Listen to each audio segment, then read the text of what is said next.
Welcome to the United States of Tiffany. Our commentary offers a humorous take on wrestling. Please note, we're not bullying or attacking the wrestlers. We're engaging with the choreographed sport and its storylines. Our jokes and observations are about the characters and storylines, not the real people behind them. Tourists and citizens alike, welcome. Enjoy the show, and remember, it's all in good fun. Well.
What are we going to talk about today?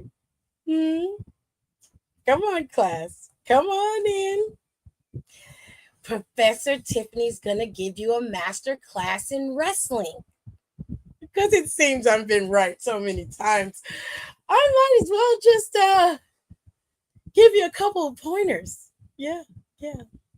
You see, I remember when the Vision got its first creation, and it was in the beginning stages. I told you that it was only a matter of time before Braun Breaker defected. Well, looky here.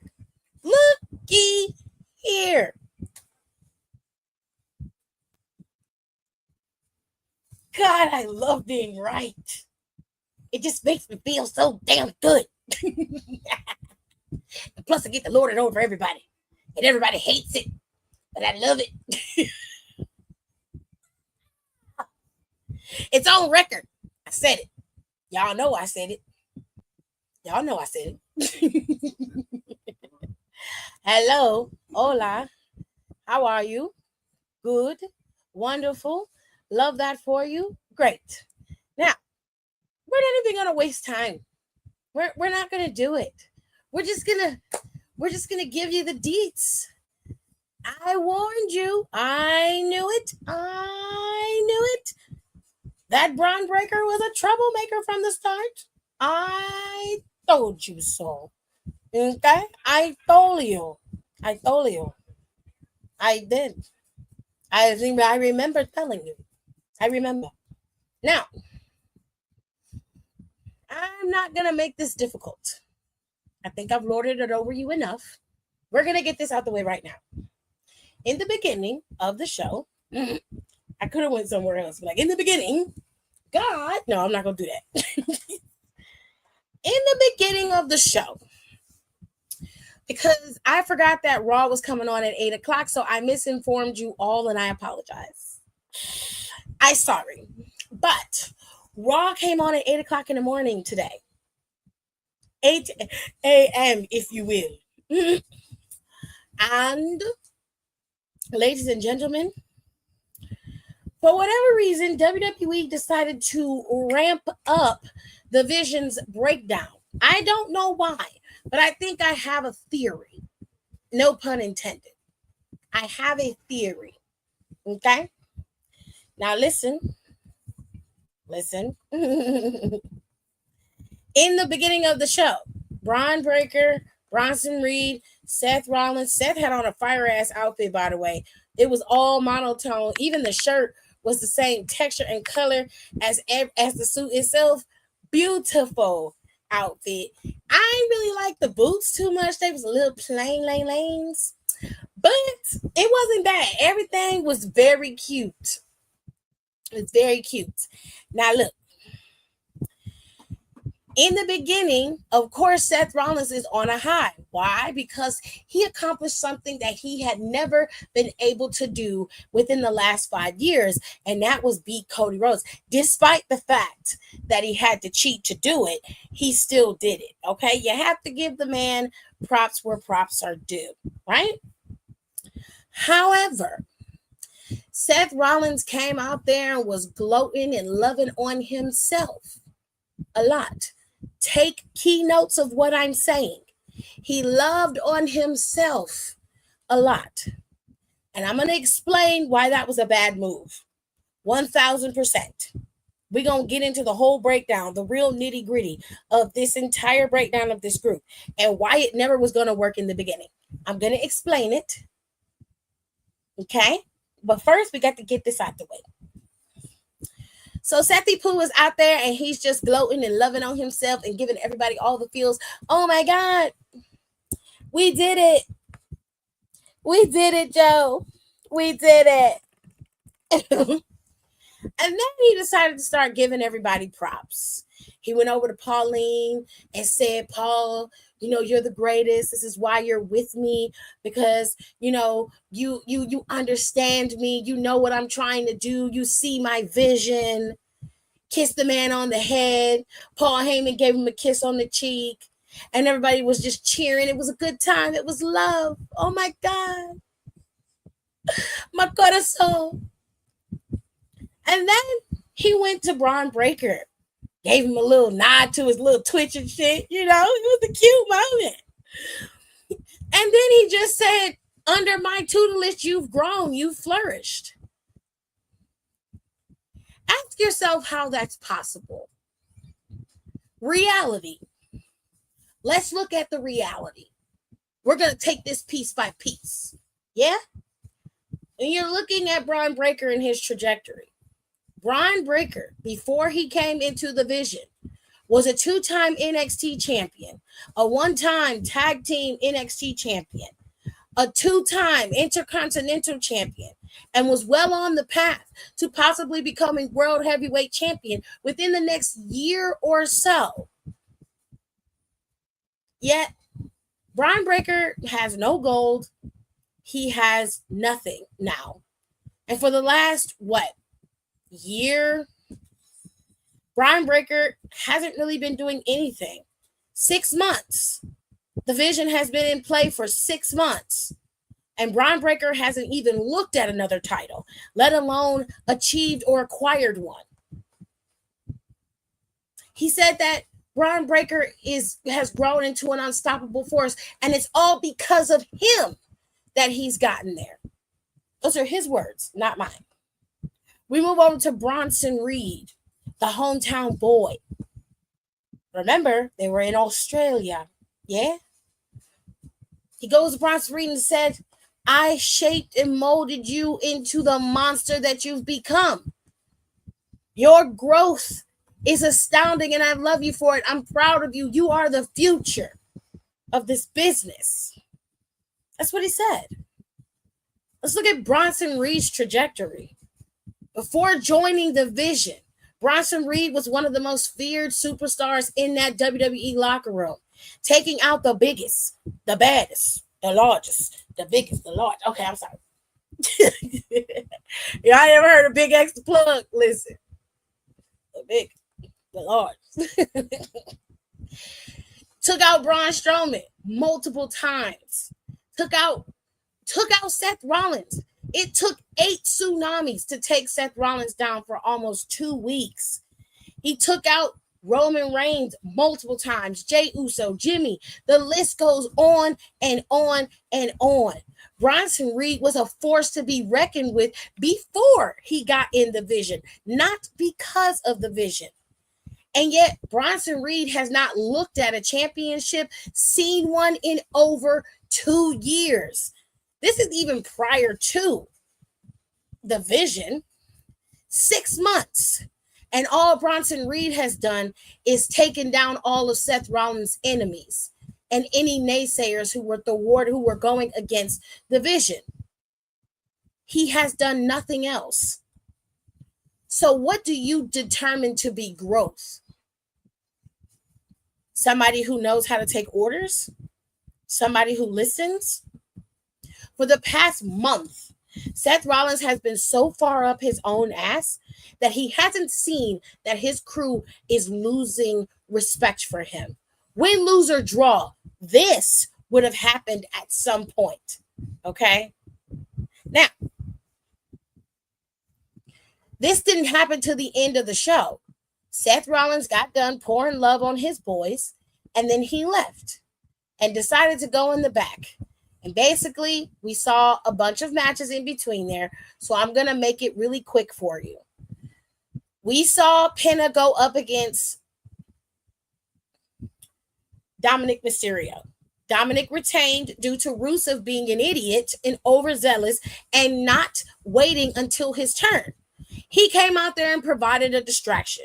The distraction allowed for Dom to use a hammer to cheat, take out Penta at the knee, and also use that hammer to knock out Penta in the ring. He had it in his boot. This caused a massive loss for Penta, but of course, this led to Rusev being able to get his match next week, which I don't think is going to be easy either. By next week, more than likely, Penta's going to get involved in that match, and those two are going to be going at it, and they're probably going to turn into a triple threat at Saturday Night Main Event, which, to be fair, I wouldn't be mad at. But we all know that Dom's probably going to retain, so at this point, it's just like, whatever. You know what I'm saying? Moving on. Becky was nowhere to be in sight this week. Don't know where she was, but she wasn't there, okay? However, we did see that the women were competing today. Kairi Sane ended up competing against Rhea Ripley, to which Rhea Ripley did beat Kairi, but she ended up suffering a DDT on the announcer's table after she got attacked by Asuka. Kairi then took a kendo stick while she was finna hit the riptide on the announcer's table on Asuka, took a kendo stick to Rhea's back, and Rhea suffered a nasty DDT on the announcer's table. And this is all while Io had already been laid out by Asuka, and Asuka has been torturing Kairi Sane for weeks. She blamed her for their loss in Perth, and she was so upset that she ordered Adam Pearce to put Kairi in this match with Rhea. Kairi lost, but the attack that Kairi put on Rhea Ripley afterwards, it saved Kairi from a massive attack from Asuka. Even before that, Asuka slapped the dog shit out of Kairi Sane. Literally slapped the hell out of her. It was not a pretty sight. With all that being said, let us move on. Moving into more title or more matches that happened on the show. Let me make sure I pull it up so I don't miss nothing. There really wasn't a lot of matches. There was 1, 2, 3, 4, 5 matches on the card. Actually, there was 6. There was 6 matches. My bad. So Jimmy had a match with Bronson Reed. This match was scheduled, so it is what it is. The guys went out there, and before that, they were in the back, and obviously, Jimmy and Jay are still reeling from what Roman said. Jimmy was just like, we came out there to help. We know he wanted to do it on his own, but we came out there to help. And Jay was like, maybe Roman has a point that we all need to do our own thing. He wants to do his own thing. He wants to do this on his own. He says he's the only way that this works is if he does it on his own. Like, maybe we need to listen to him. Maybe we need to take his advice and start handling our own business. We got to tighten up. And Jimmy's like, you don't even sound like yourself. Like, what is going on with you? Like, why are you? He like, you know what? And then Jay was just like, you know what? You got Bronson Reed tonight. And now all I want you to, he was like, I got a triple threat match today. I'm trying to focus on what I'm doing. If I hadn't went out there messing around with Roman, trying to help save him, I wouldn't have got hurt and I could have got my title back. But because of that, I got injured and I couldn't give my full capacity to this match. That's why I'm saying, like, we gotta focus on our own thing. So tonight, you gonna handle yo. And before he could finish, Jimmy was like, "What? You know what?" He was like, "You know what? Don't even worry about it." He was like, "I got Bronson Reed. I'm gonna handle Bronson Reed. I'm gonna handle my business tonight." So he walked away. Jay tried to talk to him, but Jimmy didn't want to hear it. In Jimmy's defense, I understand what he's saying. It's like you get a title and all of a sudden now you forget about the people who helped you get there. You can't behave in a manner like you're the only person in the world who wants a championship.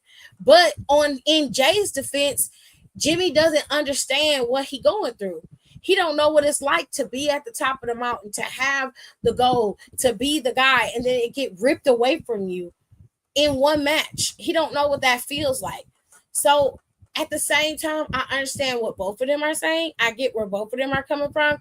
And I just think if they both do their own thing, they both would fare better.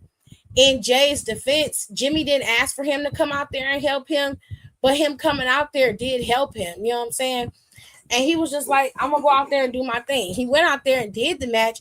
He ended up losing. He had a valiant effort against Bronson Reed, but Bronson Reed targeted his ribs and he knew they were taped up.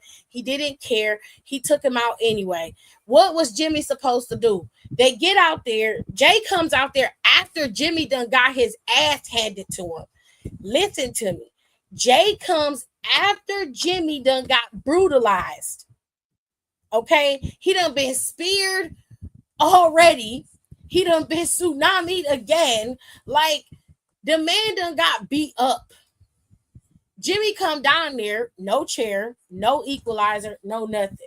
Jay comes down there, running down there, takes out Braun Breaker, and then almost suffers getting beat up by Bronson Reed. Took out Bronson Reed. Bronson Reed did fall on him in the corner. So that kind of gave him a little injury, he got hurt a little bit. They end up getting kicked. He super kicks Bronson Reed, gets him out of the ring. And then Jimmy gets back in the ring in time to where they don't go back in there together to take out Jay. And he tries to check on him. Jay's like, "You all right? You good?" Jimmy like, "Yeah, man, he was like, "Look, I was in the match. I lost the match, but they came and jumped me. What you want me to do?" And Jay like, "This is what I'm talking about. This is what I'm trying to tell you." And he just like, "Man, I just needed your help." And he was like, "Man, nah, you got to tighten up, period." And I'm like, what is he supposed to do? Was he supposed to just get his ass whooped?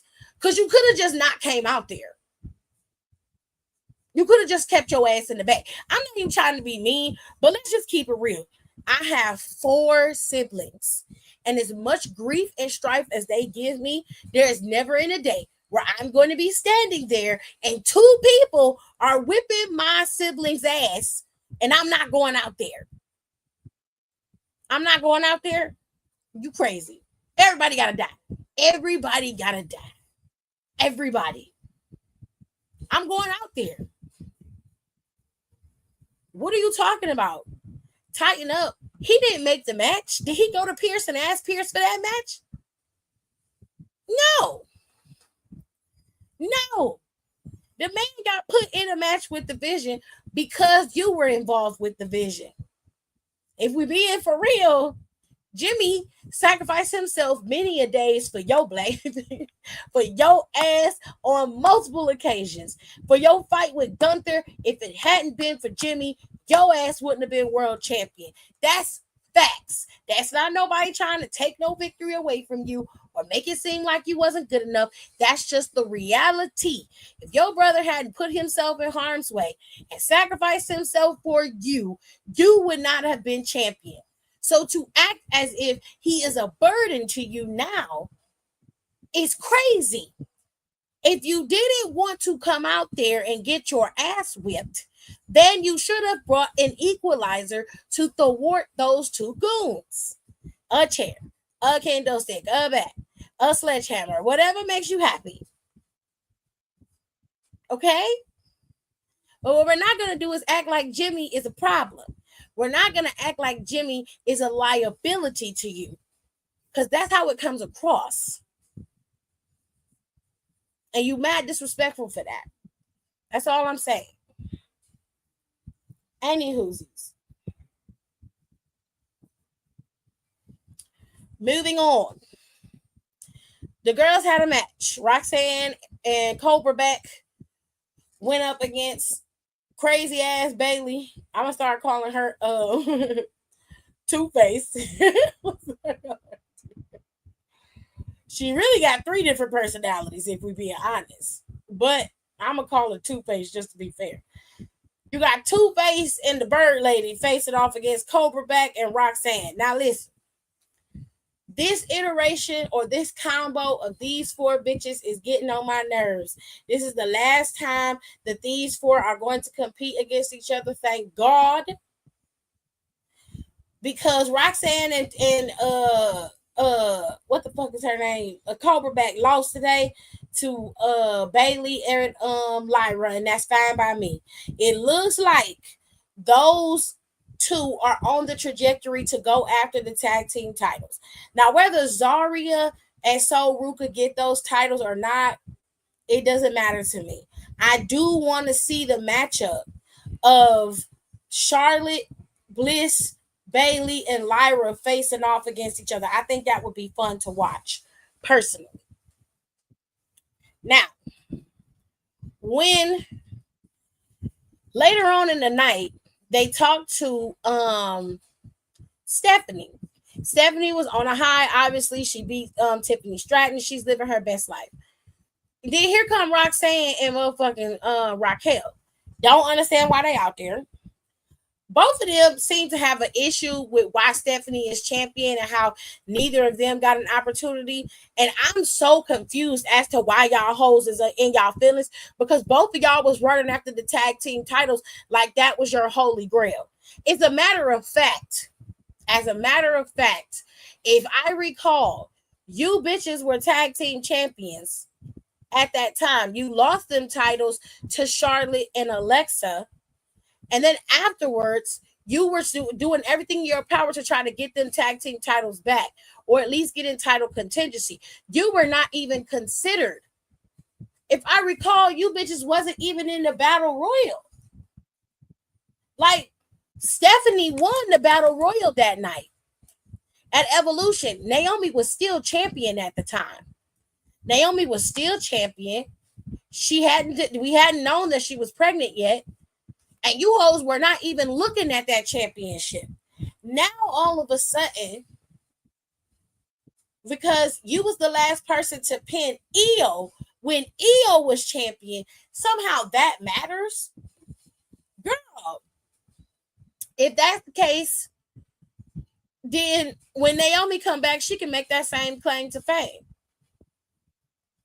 Even though she got her championship. You know what I'm saying?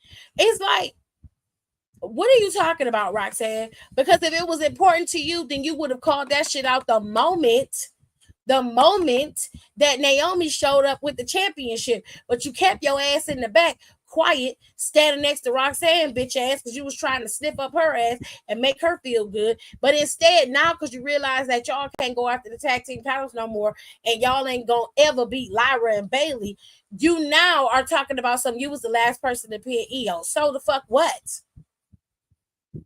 So, what do that mean? Who cares? We don't care, girl. Moving right along. We're done. You don't deserve a title shot just like Raquel don't. You hoes have been in the tag team title scene for the girls for the last 6 to 8 months, and you don't deserve nothing but a coke and a smile, bitch. Now, Stephanie told her, I don't give a damn about none of that. You came out here interrupting me to talk shit for what? She said, if you want some, then step up and get you some. But until then, I don't have nothing to say. And she stood in her face till she had something else to say. Roxanne didn't have nothing. Raquel ass just standing there. Like, girl, none of y'all scaring nobody. She said, if you got a problem, then you can meet me in my inferno. That's how we gonna handle that. And she stood there waiting for somebody to say something. I was like, period, Stephanie. Period, Pooh. Mm-hmm. Mm-hmm. Now, we got all the matches. And then we got the last one. So we got the triple threat with which what I told y'all last night. It was either going to be LA Knight and CM Punk, or it was going to be a triple threat between Jay, CM Punk, and LA Knight.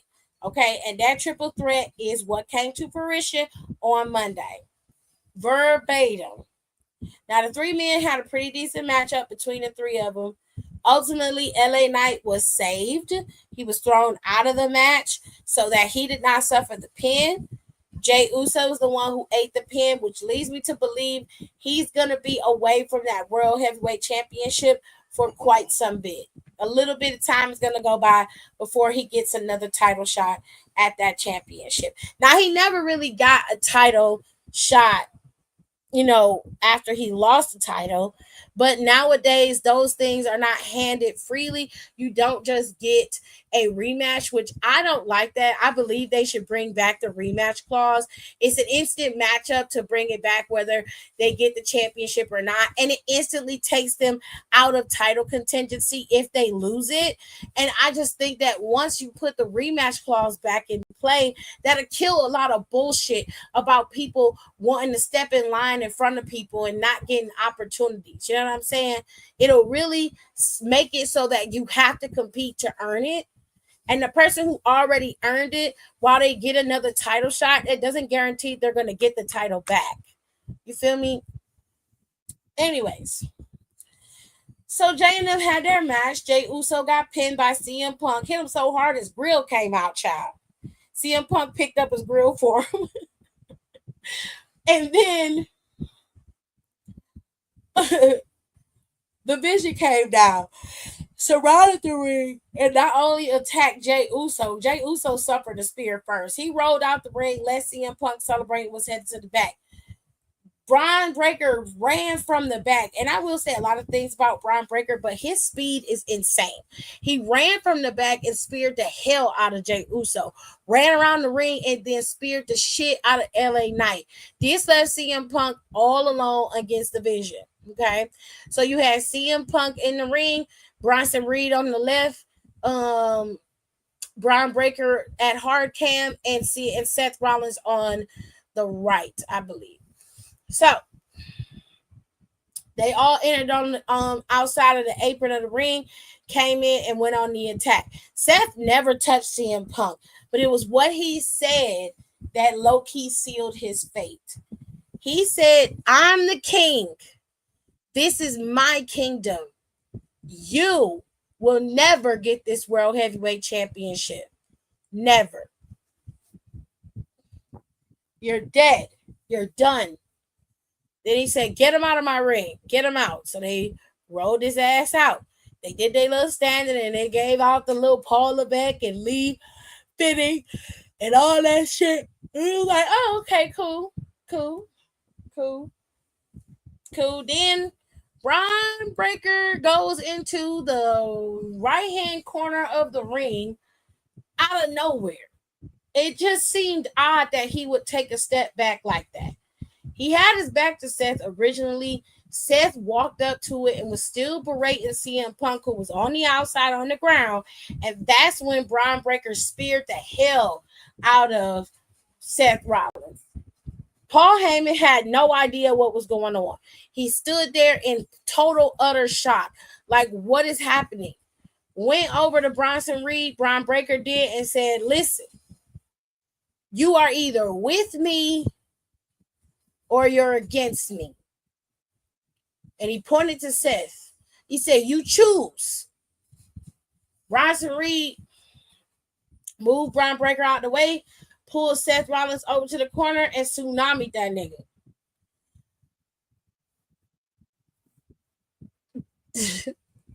Paul Heyman could not believe what was happening. He dropped to one knee and said, that's enough. Don't do anything else.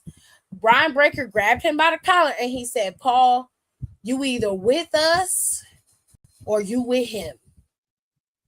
Make your choice. Paul Heyman raised them two hands, baby. A snake would never vote against his own interest. Not in terms of loyalty. What? We could never. Now, for those of you who care about the psychology of it all, I'm going to explain to you why this happened. Okay? Number one, Seth Rollins is selfish. Plain and simple. He is selfish. Everything was about him. It wasn't about Bronson Reed. It wasn't about Brian Breaker. They couldn't come. They couldn't figure out nothing else for the group as a collective. Everything was about him. These last couple of months was a telltale sign that he was not all the way there. He walked out on the vision at the kickoff show of Crown Jewel. He was barely speaking to them, acted as if they didn't exist. Focused solely on Cody Rhodes and that damn watch. So much so that he neglected his entire group. And he has a telltale. He has done this multiple times before. When he doesn't feel like he is the one, he always has to stomp, whine, complain, kick his feet. And when he finally gets his way, then he's happy again. But it's always at somebody else's expense. He claims that he did this all on his own, that he had no help. He never needed help. That's bullshit. You know, and I know that without the Shield, the birth of the Shield, Seth Rollins would not be the guy that he is to this day. He needed Roman and Dean Ambrose to make him be the architect that he so claimed he was. You move down the line and you got Monday Night Messiah. You needed Buddy Murphy to keep your ass afloat and to make sure you got the praises you so rightfully deserved. And now we come to the vision. And the only reason why you got these men together was because you knew that going up against Roman by yourself was a losing battle. And you also knew that you had never beaten Cody Rhodes, and you weren't going to beat him without help. You said it yourself. Cody Rhodes was the lesser of two evils. That's the only reason why you helped him. And then you tried to lie and backtrack and say, oh, you teamed up with the monster that we took down. Roman doesn't have the power he used to have or command the respect that he used to. If you notice, even his own cousins don't give him that same level of respect. So for you to then turn around and be mad that Cody was trying to defeat a new evil on the horizon because he gave Roman back his Ulafala, that is some diabolical shit. Especially when you actively work to aid and embed to destroy two separate relationships that had nothing to do with you and stole this person for yourself. And now look at you, laying on your back, looking at the lights while that same person betrayed you for the next shiny thing. I warned y'all that this was going to happen. Did I think it was going to happen this early? No.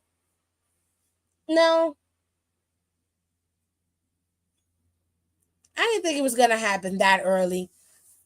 But I knew it was going to happen, and I knew it was going to happen by way of Braun Breaker. I was well aware that Braun Breaker wasn't going to be a yes boy much longer. He never has been, and he never will be.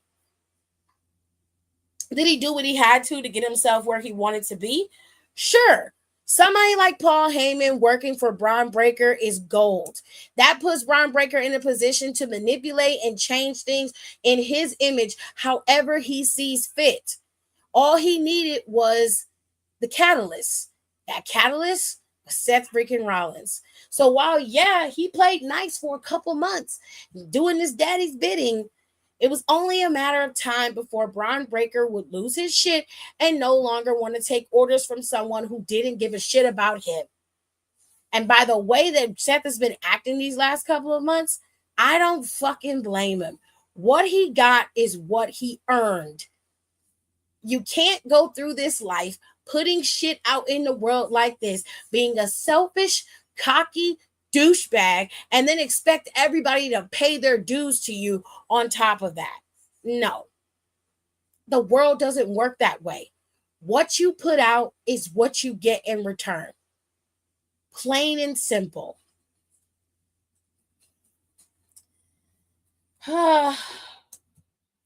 Ladies and gentlemen, that is Monday Night Raw. Now, how do we go from here?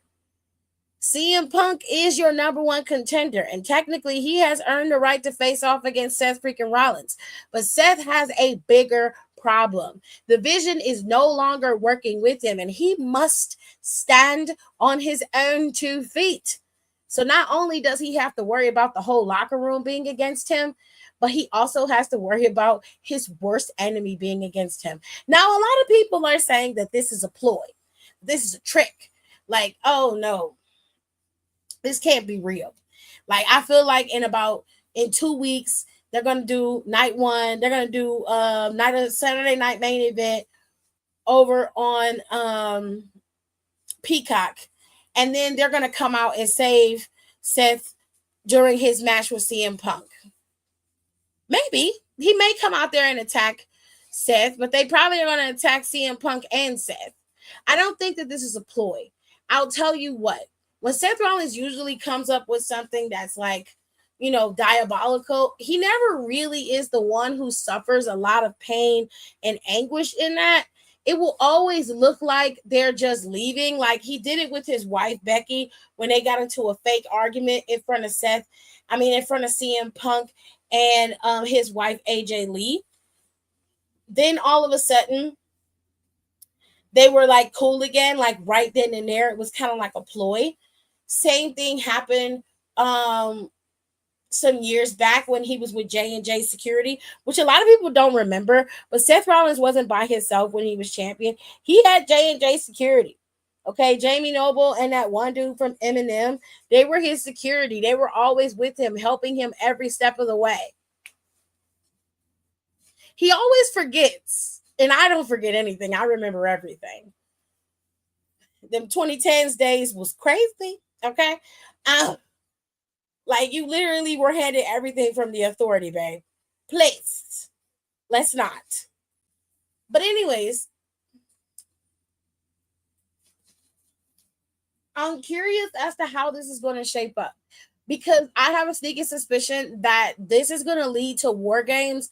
And I don't know who's going to fight on Seth's behalf or fight with Seth to take down the Vision, or what aspect of the Vision will be in War Games, but it seems like it's going to be that way. And I'm very curious as to how they're going to tie Braun Breaker into this title match with CM Punk and Seth Rollins. I'm very curious about that. I'm also curious about where they're going to go with Roman Reigns from here. Roman really has nothing in that main title scene to fight for. He doesn't have anything. He lost that fight with Bronson Reed, so he's going back to the drawing board, and we're probably not going to see Roman for a little while. More than likely, you probably won't see Roman again until Royal Rumble, unless they decide to give John Cena a match at Saturday Night Main Event, and it happens to be Roman Reigns. You know what I'm saying? Which wouldn't surprise me. Roman and John have fought before, and they had a nice little tiff back and forth. But I am very curious as to how all of this is going to play out. Because they pulled the trigger so soon, they now have to make this work. And they have such a bloated main event scene that it doesn't make sense any other way than to either pull CM Punk out of title contingency for now. Let Braun Breaker go after that championship and let him lose, and then give the title to CM Punk and revisit it when Braun Breaker gets it. Or you could wait, give Braun Breaker money in the bank next year, and then have the Vision go after whoever is champion at the time, which to me would make perfect sense. But I was hearing things about Austin Theory being added to the Vision as well, which could still happen. But I would have him take care of Grayson Waller first, because Waller's been talking cash shit about Theory for months. Hold on. What was the idea? Yeah, it was Joey Mercury. Thank you. So does this mean Seth will be on the Babyface War Games team? You know what, Keenan? I don't know. It'd be very, very soon to see him flip to being a babyface. He would have to do some redemption for me. You're not gonna just come up back and be like, "Yeah, we cool again." Mm-mm. Nah, bitch, you been talking cash shit for 6 months straight. Out here beating up people, sending folks to beat you up. Now you want my help? Nah, bro, you're gonna learn what it feels like to get your ass whooped and have to take a good ass whooping. That's how I would be. But we gonna see. The women's title scene is interesting as well. They're putting Roxanne to be Stephanie's next adversary. Roxanne or Raquel, don't know which one of them, but it look like both of them hoes will be back to back. Right now, Rhea is still entangled with Asuka, and so is Io. So they're out of the title contingency at the current moment. But you got a lot going on, and I do like the new direction everything is going. It's shaking things up, which makes perfect sense to me. Things are starting to wind down a little bit. They're not going to do too much, but they did do enough. Now, I think they've added people to the creative team on both sides, because from what I read, they were supposed to pull the trigger on the Vision splitting up next year, not now. So a lot of people are saying that Seth is injured because he had been walking around Crown Jewel with his arm in a sling. And then when he said that he basically fought Cody with one arm, and beat him with one arm, like he did something nobody else has been able to do. And I was like, he's still number two in that, because Cody did the same thing. Cody did it first. You will always be a player two ass nigga. Like, player fucking two. Oh my god. I need some water. I'm running out of water, babe. Can you give me some water before you lay down?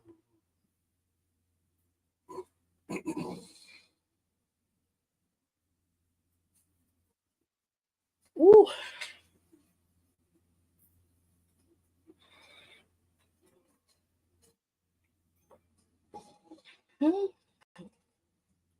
Okay. So, anyways, I'm not sure how that's gonna go, but again, I'm very, very curious.